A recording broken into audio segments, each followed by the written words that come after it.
नाज़रीन, टंडोला हियार में कीरिया शाख बाईपास रोड ते लखें रुपयनि जी मालियत सां नओं तामीर थींदड़ शहीद बेनज़ीर भुट्टो बस टर्मिनल 2.5 साल गुज़रण बावजूद अञा ताईं मुकम्मल न थी सघियो आहे, जंहिं करे ट्रांसपोर्टर तौड़े मुसाफ़िर सख़्त परेशानियुनि ऐं तकलीफ़ुनि खे मुंहुं ॾियण लॻा आहिनि।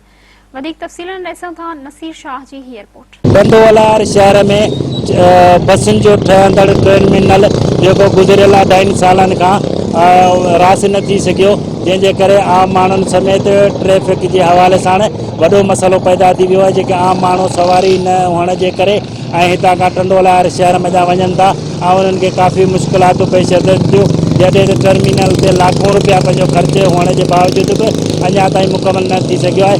अचो त हितां खां टंडोला जे माण्हुनि खां व्यूज़ था वठूं त उनजो छा चवणु आहे। असांजी सवारी परेशान आहे, असां पाण परेशान आहियूं, का सहूलियत कोन्हे, का शइ कंहिं जी सहूलियत कोन्हे। बाईपास खाली कढी छॾियो न, असां पाण परेशान, न सवारी अचे थी न छा, काबिलो कोई कोन्हे। टर्मिनल ठाहे ॾियूं न, ठाहियो कोन्हे। हाणे उते ठाहियो अथनि, हुनमें न लाइट आहे, न गैस आहे, न बाथरूम आहे, न मस्जिद आहे। हिकिड़ो रनवे ठाहे छॾियो अथनि, न अचण जो रस्तो न वञण जो रस्तो आहे। अचण में रखी जे अचण वञण में उहे डबल किराया था पवनि, सम्झी जा बचड़े वाला उन्हनि खे तकलीफ़ आहे तमामु घणी। बचड़े वारो जो तो शहर में चढ़े न, हाणे हेॾे करे हिते 2 महीना पवंदा तॾहिं हिते चढ़े, तो भी दर पदर हीरो के रक्षण दे। तो ये नहीं बना है तो माल लिया हुआ माल खा रहे हैं और क्या करेंगे जब तक बने। जब लोग तुक के आसरे पे चल रहे हैं, कोई इधर से उधर धक्का दे देता कोस्टर वालों, कोई इधर से उधर धक्का दे देता, ऐसे चल रहे हैं दर बदरी में। ना अड्डा है ना कोई चीज़ है।